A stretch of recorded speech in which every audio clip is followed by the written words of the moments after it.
What if I told you that breaking 80 is far easier than you think? Let's walk through the necessary components. We'll start with the single most important component of breaking 80. We need to always get the ball safely in play. And that should be just fine. We don't need to hit it 300. We just need to avoid hitting 3 off the tee. And next, when not on the tee, we need to assess every lie. Okay, so we have 156 playing 162, and I'm on an upslope, so I'm hitting a 180 club. The pin is just right of the left corner of the building, but there's a bunker short, so I'm aiming a little left. Smooth swing with the 180 club. And even with conservative plans, I went way left. sometimes our execution will be lacking. Okay, that's gonna be interesting. Sometimes we'll even stack back-to-back poor shots. Oh, wow. But what matters most is that we don't let execution mistakes spill over into poor decisions out there. Yeah, I just hit this fringe and it killed it. Downhill this way. I won't get aggressive on the par putt and bring double into play. It's a downhiller, so I'll treat it with the respect it deserves and try to get it to the hole with die speed. So despite some poor shots on this hole, we'll escape with the bogey. And escaping bad holes with no worse than bogey is another huge key to shooting sub-80 scores. Okay, we have 400 and change downhill. Fairway narrows at 250, and it's quite a bit downhill, so smooth 3-wood. That was way left, really bad. Get down. More poor execution here, but I already mentioned the most important component of sub-80 scores. On the golf course. Indeed, this is on the golf course, so let's get to planning that approach shot. So I have 175 playing 165. The line is about here. I'm gonna hit a smooth 6-iron. I average only about 7 greens in regulation per round, Should be good. How's that? so we'll relish this one. Uphill, left to right. Pick a spot. But again, on the lag putts, we won't get greedy. The final component of sub-80 scores is virtually always 2-putting when we should. I do just that here, and despite some poor swings so far, I've officially settled into the round. The fairway does run out at about 240 on the left, but it's uphill and into, so we're thinking smooth driver. I mentioned we don't need towering drives to break 80, and in fact, this one gets out there only 200 and change uphill. Oh wow, that could have been full driver. But guess what? We're in play as usual, and on to the approach. So 135 playing 142, uphill lie, still gonna be a smooth 155 club. But this is a terrible one. I'm worried it's lost to the long grass, but once again, On the golf course. we've kept it in play. So fortunately, this course has a habit of kicking everything back into play. I thought I'd be dead there, but just fine. And now I'll go to work. You can easily break 80 missing 10 plus greens per round. You'll just have to scramble a handful of times. So these shots aren't throwaways. They're necessary to minimizing the big numbers. This one's not half bad. And finally, we're staring down our first makeable putt of the day. Okay, uphill, swinging to my left, cup and a half. I'm committed to my read here, and now it's time to put a smooth stroke on it. And bingo. Thank you. Oh, that felt good. Hard fought par. All right, another one, uphill and into wind. Still smooth swing, but aiming at the right trap, and I think I can hit it full. Uh-oh. Oh, great bounce. Oh my God, it's still rolling. That could be perfect. Wow, that was a huge miss. So 162 and into a 1-club win, but the pin's at the back. So I still think the 6-iron and 165 club is fine. Pin's in the middle of the green, so aim at the middle of the green. Chunk that, but it might get up there. You can see my ball striking isn't on the same level as most low handicaps, Yeah, front of the green, long putt. but I'm nonetheless advancing the ball and critically not losing strokes to penalties out there. Still, I've left this approach in 3-putt territory. I'm far more focused on distance control than I am with line on putts like these. Man, that's a hard putt. Whoa! But I've massively underread the break on this one, and despite getting it there, I'll leave myself 6 or 7 feet for par. Okay, right edge, nice and firm. It's no good, Oh, I didn't hit it firm, and it was outside the hole, and it was a bad putt. and we'll have to settle for bogey. 220, playing 193, and we're in to win, so I'm going to hit a 200 club. On to the signature hole here at Predator Ridge. It's difficult to gauge the yardage to play on this shot, and I'm trying to ensure that I take a committed swing nonetheless. If it turns out to be the wrong number, so be it. But scoring starts with committing to every swing. And as for this one, well, it works out perfectly. Oh, wow, that worked out. Got to commit to something. Okay, we're going to play this a cup right. And commitment on putts is equally important. We lost a stroke with the flat stick on the last hole, but here on 5, we unexpectedly get one right back. Oh! In the zone. And I'll tell you something that wasn't in the zone for me until recently. My shorts. I'd been wearing the same crusty old golf belt since 2017. It felt more like a tourniquet than something I'd actually want to wear. And then I found the Groove Life Ultra Belt. And honestly, it feels like it was designed just for golf. And I found myself dressing it up off the course too. The magnetic clasp clicks with this perfect, satisfying snap. You'll know exactly what I mean the first time you put it on. And once it's on, it stays locked. No slipping, no adjusting. Just pure freedom to take an uninhibited downswing without that belt bite reminder that you had one too many hot dogs at the turn. It's also low profile, flexible, and available in a bunch of colors, from blacked out to camp green and several colors between. So if you're still clinging to that one belt from college, it's time. The Groove Life Ultra Belt feels like it was made just for us as golfers. So grab yours now before your pants make another run for it. So the guide said the aim point is the left edge of the left trap? This one is actually on my target line. Well, that's really good. And thanks to a generous elevated tee, this one actually does get close to the vaunted 300 number. Money. 118, front flag. I'm hitting a 9-iron that carries 125. But with just a short iron in, Oh, chunked it. I hit my third chunk through only 6 holes.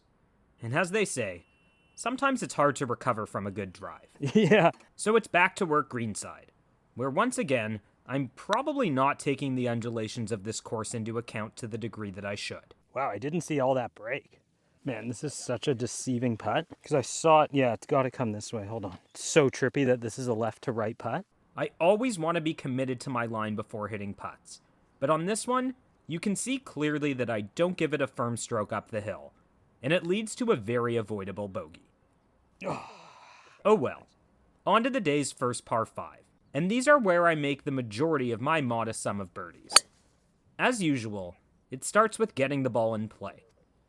And over the next one, we'll put on our thinking cap. 293. Those bunkers on the right are at 245. And I just like a hybrid more than a 3-wood here. I'm going to aim at that right trap. If it draws, cool. If it doesn't, also cool. So the idea here is to take the trouble out of play and choose a target line where either of my likely shot shapes will leave me in a safe position. And it works out, leaving just a wedge into this elevated green. It'll be in the right rough. That's fine. But as for those chunks, Oh, God. well, it appears we're not quite done with them. And suddenly I'm facing a tough up and down with another blind pitch. Am I good to go? I took a second to position the camera above the hole so everything was in frame. And little did I know just how good a decision that would turn out to be. It's not a pretty flop shot, just a bump and run to get it rolling as quickly as possible. And how's this for a result? So 185 here. I'm right between 5 hybrid. It's a front pin. We're going to go 4 hybrid, make sure we get it there. Anything up to like 220 is actually fine here. And with this front pin and lots of green behind it, I want to ensure that I miss long rather than short. This isn't a swing you'll want to emulate, but I think there's something to be said for the thought process, as this one is able to find the putting surface, leaving me a long birdie putt. Downhill and this way. My buddy Sass plays this downhill putt conservatively, and ultimately winds up giving it a bit too much respect, as it manages to stop above the hole. And that might have been on my mind when I stepped over mine, Slow, slow. as it ultimately races past the hole. That was pretty bad. I mentioned we should virtually always two-putt from this kind of range, and I'll be nice and aggressive on the uphiller here. But this time, it's a rare miscue on the greens, costing me another avoidable bogey heading into 9. But it's out of mind on the tee. Okay, par 5. Hit it in play and you get to go for it. Let's do that. Another par 5, and another opportunity to score, even if not every swing is perfect. Another drive in play, meaning I've put myself into position off the tee on every hole on the front. All right, 213 playing 217. There's all the room in the world up there. Downhill lie, though. And from here, this green is actually reachable. Aim left of the pin. I'm visualizing a low cut from this lie that could trundle up onto the green. But instead, this shape comes out. Oh, great kick. Get on the green. It's a wild stroke of luck from the golf gods, and I won't complain. All right, 64. Let's hit a good one. Somehow I'm left with just a flip wedge in here. Bite! But the distance control on this shot isn't great, and I'll be left with about 20 feet for birdie. Ooh, this is a swinger. It's another slick downhiller that I'm visualizing reaching the hole at die speed. I don't quite get it to go, but I'm certainly happy to close the front nine with a par. So a lot of poor swings on the front nine, but critically, no major misses off the tee, and a couple of scrambles when I failed to hit greens in regulation all helped this add up to just a 2 over 38. Let's see if I can keep it going on the back. Which, oddly enough, starts with maybe my worst drive of the day. Oh, God, Adam. Get over. No, just get short and right of it. Yeah, it's like 1 inch short of it. So 120 playing 128. I'm tired of backing off clubs today because I keep chunking them. So 9 iron carries 125 should be the club. And I'm trying to break the pattern of hitting my irons fat today. But alas, this is another one. Boy, am I chunking golf shots today. Ooh, that's in some thick crap over there. And this time, it's not lucky enough to escape the long grass. Nonetheless, I'm not lamenting how this one got here. In fact, I'm trying to see the upshot here. Actually, all things considered, this could have been worse. I'm pretty sure I can make good contact from this lie. Bit of a hit and hope here. But how it reacts afterwards is admittedly a bit of a mystery. But I'll still ensure to give it my best shot. It comes out better than I could have hoped. Oh! So I'll start the back with a pretty unlikely par.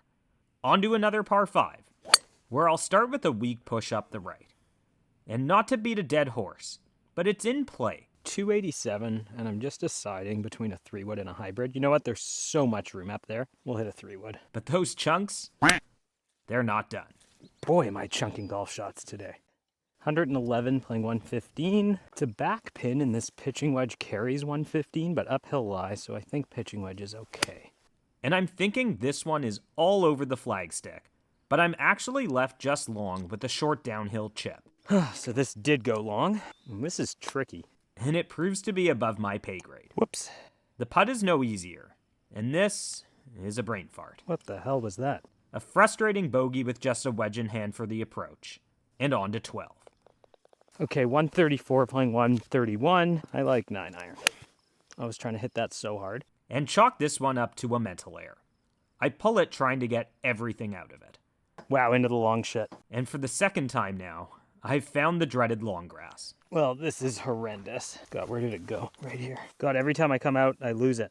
I'd be so happy to put this on the green. I'm just trying to hack this one out. And I guess mission accomplished. Okay. And we're finally staring down a potential double today. But I won't stop grinding. It's easy to mentally check out after a couple of bad shots. But I do find a good chip here, and I'll be thrilled to escape with a bogey. Tiger said he was more invigorated by good par saves than birdies. And as a handicap golfer, I'm always relieved when I escape would-be doubles with just bogeys. How beautiful is this hole? It's the final par 5 of the day, and fortunately for me, despite this fairway looking narrow, this hole has a habit of funneling shots to the middle. Get left. Left. I have no idea where that is.